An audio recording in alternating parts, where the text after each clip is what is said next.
Olá e bem-vindos a mais uma entrevista do ECO. O nosso convidado de hoje é o Presidente da Confederação do Comércio e Serviços de Portugal, João Vieira Lopes. Obrigada por ter aceitado o nosso convite. Obrigado. O Orçamento do Estado está à porta e as confederações patronais já apresentaram uma série de propostas. Uma delas é um alívio do IRC, que não é necessariamente uma proposta nova da parte das confederações patronais. Porque é que este é um momento para fazer este alívio? Bom, a baixa da carga fiscal em geral é uma das grandes preocupações neste momento. Por vezes tenta-se demonstrar que a carga fiscal em Portugal não é maior do que nos países europeus, mas de facto as diferenças entre as taxas nominais e depois tudo aquilo que está agregado a essas taxas nominais acaba por ter outras consequências. Por exemplo, no caso do IRC, teoricamente é 21%, mas depois há as derramas estaduais, enfim, há, os impostos extraordinários, etc, etc. O IRC é importante não só o impacto que tem sobre as empresas, como também como incentivo ao investimento. Nos rankings internacionais das multinacionais de consultoria e nas análises da OCDE, a demonstração clara é que se o governo diz que a média é 19%, mas de facto, com todas estas derramas e com toda esta situação, a média, e se formos analisar ainda por cima, não em termos daquilo que contabilisticamente conta para o IRC, mas dos rendimentos reais das empresas, ele situa-se entre os 25% e os 30%, que é dos mais altos da Europa. E assim o Governo tem fechado essa porta. O ano passado falou-se uma descida transversal, mas depois não houve descida transversal. Porque é que este ano seria o ano, na vossa opinião, para fazer esse alívio? Então, nós compete-nos como confederação, sob a opção da CCP, defender os interesses das empresas e apresentar aquilo que nós pensamos que deve ser feito, com o nosso sentido de responsabilidade de querer melhorar a situação das empresas. O governo, enfim, tem tido essas restrições. Nós sempre consideramos que, em grande parte, existe aqui um preconceito até ideológico, para além do aspecto das receitas, até porque, em termos de receitas, a história demonstrou que, quando se fizeram experiências de baixa do IRC, as receitas subiram. Uhum. E por isso é uma daquelas bandeiras que nós mantemos, quer, digamos, saibamos ou não que o governo vai pegar nela. Certo. Julgo que à saída da reunião de segunda-feira com o Governo, indicaram, ou no caso indicou, que o Governo mostrou abertura para mexer nas tributações autónomas. Consegue dar-nos algum detalhe do que é que pode estar por aí a vir? Bom, o governo, ao contrário de outros anos, enfim, propôs-se a analisar a nossa proposta. Nos outros anos nem o fez. A nossa proposta de tributações autónomas também é uma via de abordar o tema do IRC, na medida em que as tributações autónomas apresentam uma percentagem significativa da receita de IRC e, por outro lado, é aquilo que nós consideramos um imposto absurdo, porque na prática é um imposto sobre custos. Uhum. E, enfim, é uma dos pontos que nós também insistimos sistematicamente, em particular porque, em nossa opinião, estão mal estruturadas, não tem sentido, e o governo, enfim, durante a pandemia e ainda manteve este ano 23, aceitou que as empresas tivessem prejuízo, as tributações autónomas não fossem majoradas, e por isso é, digamos, uma das nossas propostas dentro do enquadramento de baixas do IRC. Uhum. E a nível da rama estadual, defendem uma eliminação gradual, certo? A esse nível o governo mostrou alguma abertura para caminhar nesse sentido? Sobre isso, o governo não deu qualquer sinal. Uhum. Disse-me agora há pouco que a proposta este ano o governo mostrou-se aberto a avaliá-la, o que não aconteceu noutros anos. Este ano nota alguma diferença na relação entre os parceiros sociais, no caso as confederações patronais e o governo? Há maior abertura? Pelo menos da parte do Ministério das Finanças, houve abertura e houve afirmação de que iríamos analisar no detalhe, por isso é que estão a haver reuniões técnicas Uhum. entre as equipes fiscais das 4 confederações, da Concertação Social e a Secretaria de Estado dos Assuntos Fiscais. Houve anos em que o governo nem nos recebeu. Certo. Portanto, logo aí há alguma melhoria. Há, pelo menos, em termos de diálogo, há uma melhoria.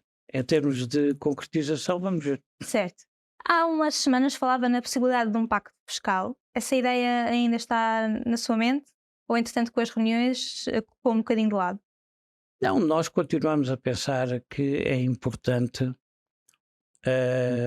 até pela experiência que houve no passado, com a baixa do IRC, houve um acordo entre os partidos do governo e o principal partido da oposição, em que as confederações também participaram indiretamente, enfim, nos contactos para tomar essa medida, mostrou-se positivo. Portanto, nós achamos que isso é uma via que deve ser desenvolvida no quadro, naturalmente, da Concertação Social. A CCP é muito clara quanto a isso. Falou num pacto fiscal, outra confederação, a CIP, falou num pacto social. Como é que viu essa negociação à margem da concertação? Repara, sobre isso, sobre esse tipo de situações, nós somos muito institucionais e é no quadro do Conselho Nacional das Confederações, enfim, que nós acertamos as conclusões sobre os diversos comportamentos das confederações. Não temos por tradição publicamente fazer comentários. Então, vamos ao setor do comércio e dos serviços, mas a uma das propostas desse pacto social, o 15º mês. Seria razoável para os empregadores do comércio e dos serviços pagar esse 15º mês? Repare, nós não conhecemos o documento Uhum. em que é a fundamentação e até os mecanismos evidentemente, se o documento for colocado na concertação social, nós analisaremos. Até lá, nós só o conhecemos pela comunicação social. Epá, não vou fazer comentários sobre um documento que só conheço pela comunicação social. Uma das outras propostas do Conselho das Confederações foi uma redução da TSU. Também não é uma proposta nova e já se ouviram várias críticas. Compreendo os argumentos de que não é possível fazer essa redução tendo em conta a sustentabilidade da segurança social? Não, porque nós propomos que a Segurança Social não perca receitas, que essas receitas sejam retiradas do IVA. Certo. Portanto, vá lá, do excesso de volume de IVA que a inflação está neste momento a causar e por isso não tem, em nossa opinião, qualquer peso na sustentabilidade da Segurança Social. E como é que vê então a recusa do governo que insiste em invocar a sustentabilidade da segurança social para recusar essa baixa? A CCP sempre trabalhou bastante nessa área da Segurança Social. Aliás, tem obras publicadas sobre isso. Tem, nomeadamente, propostas no sentido de ser avaliado para o financiamento da Segurança Social o valor acrescentado líquido das empresas como uma das componentes e, portanto, não tem, digamos, um preconceito ideológico e político de considerar que este sistema é o único possível. Da parte do governo, historicamente tem havido um bocado essa posição e sempre que é posta em causa, digamos, com propostas diferentes, teve tendência para a recusa. O governo, nessa área, constituiu uma comissão que até ao fim do ano tem que apresentar um relatório aliás, que até está centralizada na delegação da OIT em Lisboa, tem que apresentar um relatório. Um dos elementos que faz parte dessa comissão foi precisamente a pessoa que trabalhou connosco, com a CCP, na elaboração dessas propostas, e nós temos a expectativa de ver quais são as conclusões, mas nós aqui temos open mind em relação a soluções, porque é um problema que existe com o envelhecimento da população, com o número de anos em que as pessoas recebem, recebem pensões que é muito superior ao que era há umas décadas, e que essa situação não deve ser ignorada e deve ser trabalhada o mais cedo possível. Portanto, apesar dos argumentos, mantém a defesa desta baixa da TSU, e para percebermos melhor porque é que seria importante para as empresas neste momento haver esse alívio. Bom, tudo que seja neste momento baixar custos é, digamos, importante. Aliás, toda, digamos, a nossa filosofia de abordagem do OE é, de facto, baixar custos fiscais e outros para as empresas. E, sob esse ponto de vista, naturalmente que a TSU é uma componente pesada, e por isso é que nós também defendemos de uma forma ativa o facto de, por exemplo, no Acordo de Concertação Social, o Fundo de Compensação de Trabalho também retirou já um peso de 1% em tudo o que seja a carga da TSU. Portugal tem, de facto, uma carga fiscal muito, muito pesada, mas também nós temos defendido, e aliás, enfim, o documento das confederações reflete essa preocupação, que é preciso aumentar o rendimento disponível dos trabalhadores, até porque nós, CCP, tendo em conta até os setores, enfim, em que nós estamos neste momento, digamos, a agregar, nós, CCP, valorizamos bastante o mercado interno e consideramos que o mercado interno e a capacidade financeira é muito importante para a viabilidade de milhares de empresas de pequena e média dimensão que vivem do mercado interno, que é um dos métodos também pelo qual não sobe o desemprego. Certo. Portanto, integrado neste contexto, a parte, se calhar, principal que o governo poderia fazer na ótica dos consumidores, dos trabalhadores, portanto, consumidores somos todos, sim. seria baixar, de facto, o IRS para aumentar o rendimento disponível. Por isso nós temos essa preocupação, se bem que o eixo das nossas propostas é aquilo que as empresas precisam diretamente. Nós somos confederações empresariais. Não? Já vamos ao salário dos trabalhadores e ao IRS, mas antes queria perguntar-lhe, porque falou em custos e falou no acordo, queria pedir-lhe um ponto de situação do benefício em sede de IRC para as empresas que aumentaram os salários. Em que ponto é que está neste momento esse benefício? A bastonária da Ordem dos Contabilistas hoje de manhã, numa entrevista, dizia que era impraticável, que era inaplicável. É essa a leitura que faz também? Não, é aplicável, não é muito fácil de quantificar, e muito menos neste momento, porque só quando fecharem as contas do ano é. Mas está a ser aplicado? Em geral está. Aliás, repare que nós tínhamos um objetivo, e inclusive eu vou falar, esse prémio em termos de IRC seria para as empresas e para as situações em que o aumento fosse acima de 5,1, até no contexto de inflação, neste momento o aumento médio tem sido da casa dos 8%. Certo. 7,8%, 8%.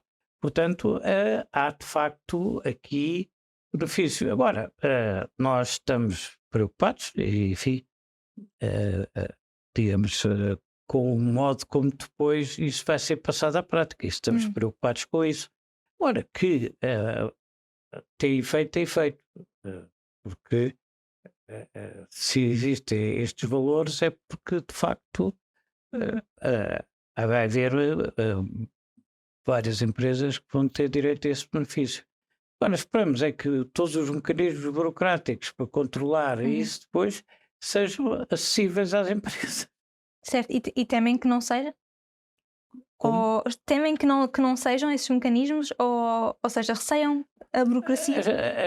A experiência não tem sido muito positiva em muitos projetos, quer durante a pandemia, quer depois da pandemia, cujas intenções nós não pomos em dúvida que são boas, mas os mecanismos de funcionamento e as regras por vezes são tão complexas que existem muitos milhares de empresas que não têm capacidade de aceder a eles, até porque não têm de dimensão nem know-how técnico nesse sentido.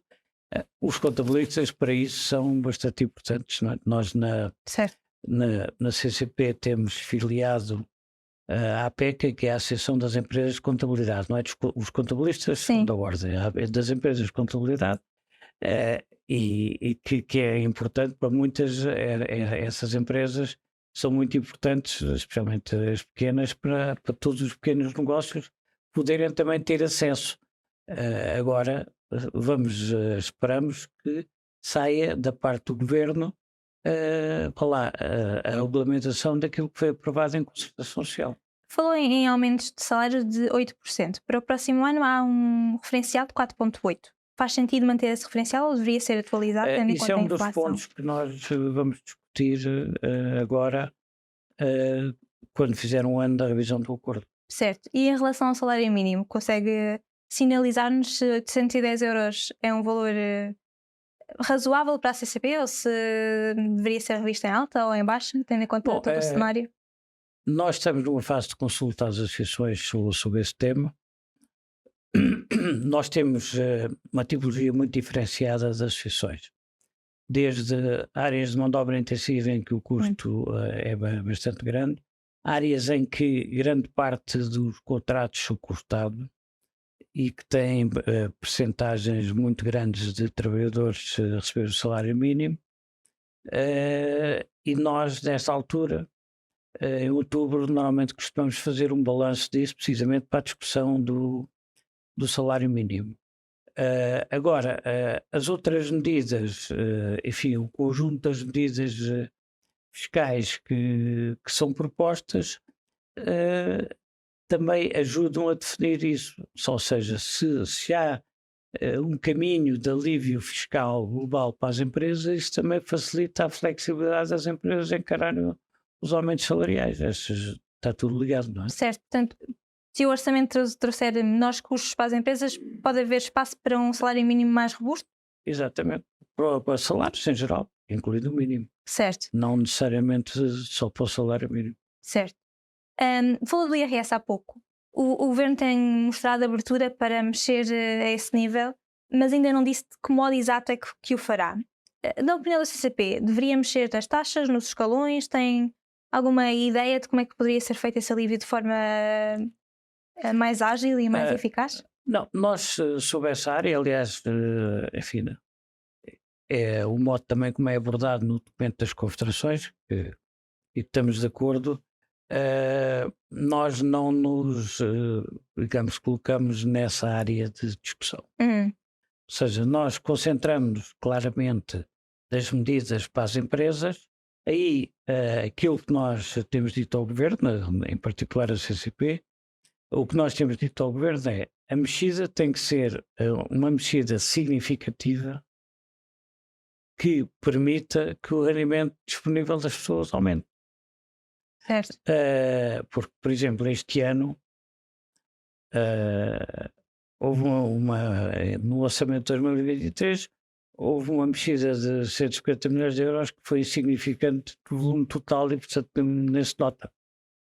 Portanto, nós dizemos é que tem que ser uma medida séria com impacto. Mas, aliás, como vê, nós optámos por enfim, não entrar na batalha política do leilão dos números. Pois, ia lhe perguntar isso, tem um número em mente para esse alívio ser significativo? Da nossa parte, como digo, nós, como conversações empresariais, achamos que não devíamos. Certo, mas repetir o que foi feito este ano é insignificativo? O que foi feito este ano foi insignificante. Certo, teria de ser mais robusto para Sim. realmente dar mais rendimento Sim. às pessoas. A propósito, perguntava-lhe, da mesma maneira que perguntei sobre a TSU, qual é que é a importância dessa redução do IRS para eventualmente contribuir para salários maiores e ajudar as empresas a aumentar esses salários? Não, repara, o IRS vai mais no sentido de aumentar o rendimento disponível das Líquido. pessoas, Uhum. por um lado, resistirem melhor à subida das taxas de juros, nomeadamente, enfim, uma série de famílias que neste momento tiveram quebras de rendimento disponível Uhum. bastante grande por essa área. Portanto, para nós a importância maior é por aí. As empresas, para contribuir para as empresas terem mais capacidade, existem outras medidas também, melhorar a capitalização para as empresas terem que recorrer a menos crédito, incentivar o investimento. Sem investimento não há capacidade de pagar melhores salários, enfim, desenvolver os negócios. Ou seja, nós trabalhamos essencialmente a ótica das empresas. Certo. E nesta questão do alívio fiscal, não só do IRS, mas também do IRC e tudo mais, recomendaria prudência ou ambição ao governo? Tendo em conta também todo o cenário. Uh, não, nós pensamos que se não houver ambição nesta área, dificilmente Portugal pode sair deste ritmo de crescimentos pequenos. Portanto, e aí, repare, não vale a pena ter ilusões que nos possamos aproximar dos rendimentos normais, enfim, dos países mais avançados da Europa. Não é? Certo. Mas compreendo o argumento especificamente do Ministro das Finanças de que é preciso reduzir a dívida pública com significância, especialmente no momento de taxas de juro a subir? Não, vamos lá ver. Nós achamos que deve ser reduzido. Agora tem que se encontrar um ponto de equilíbrio, porque se com a redução da dívida pública Portugal continuar a ter quebras no investimento, Uhum. o que acontece é que, de facto, depois a economia não cresce muito mais. Certo. Ou seja, tem ritmos de crescimento muito pobres. Por exemplo, a redução que nós temos conseguido da dívida pública tem sido feita um bocadinho à custa da produtividade e competitividade do país, ou não? A redução, nós conseguimos fazer a redução, digamos em geral, em grande parte, reduzindo o investimento Certo. e beneficiando também da baixa das taxas de juros durante muitos anos e, de certo modo, pelo facto de Portugal ter tido progressivamente a melhorar nos rating, há menos pressão das taxas de juros e, sob esse ponto de vista, tem sido bem aproveitado para baixar a dívida pública. No entanto, a dívida pública está a baixar em termos percentuais, mas em termos nominais ainda está a crescer. Certo. E por isso os governos têm que encontrar um ponto de equilíbrio, porque senão nós não conseguimos intensificar a vertente do crescimento. Uhum. Encontramos bons exemplos no setor, em várias empresas, isso é tudo muito interessante, mas depois as médias não progredem, não é? Uhum. Porque o facto de estarmos acima das médias europeias em si, para nós não é suficiente, porque as médias europeias são muito influenciadas pelas grandes economias que já não têm taxas de crescimento tão grandes como aquelas que estão mais atrasadas. a Alemanha até está em recessão, Uhum. e por isso fazer uma comparação só com essas médias, em nossa opinião, não é suficientemente ambicioso. Certo. Já falamos de IRC e IRS, queria perguntar-lhe, porque estamos a terminar, que outras propostas para o Orçamento do Estado é que as confederações patronais têm? Bom, tem várias propostas, portanto, tem propostas na área da capitalização do investimento, Uhum. ou seja, no fundo, incentivar as empresas a terem capitais próprios superiores, de modo, digamos, a não terem que trabalhar sistematicamente com crédito à banca. Uhum. Isso é uma área interessante. Da parte também enfim, de todos os mecanismos que têm a ver com o funcionamento das burocracias fiscais e mesmo os regimes que se aplicam em termos de dívidas, também haver muito maior flexibilidade aqui, que isso aumentaria, eh, digamos, a capacidade das empresas enfrentarem, porque nós, acima de tudo, temos aqui uma grande preocupação, Que é? é que este ano tivemos um bom primeiro trimestre, mas está a haver uma desaceleração Uhum. efetiva. Eh, Nós, em tudo o que é comércio e serviços ao consumidor, nós notamos isso. Por exemplo, neste momento, as vendas em geral estão a subir, até em parte influenciadas pela inflação, apesar da inflação estar ligeiramente mais baixa, mas em volume, em unidades, até no alimentar, estamos neste momento a perder volume. E essa tendência pode manter-se em 2024? É esse o nosso receio, por isso é que nós queríamos aumentar o rendimento disponível das famílias e, ao mesmo tempo, querer baixar a pressão fiscal sobre as empresas. Certo. Portanto, última pergunta: que sentimento é que tem em relação a 2024? Uma grande incógnita, Muito bem, muito obrigada. nada. Até à próxima.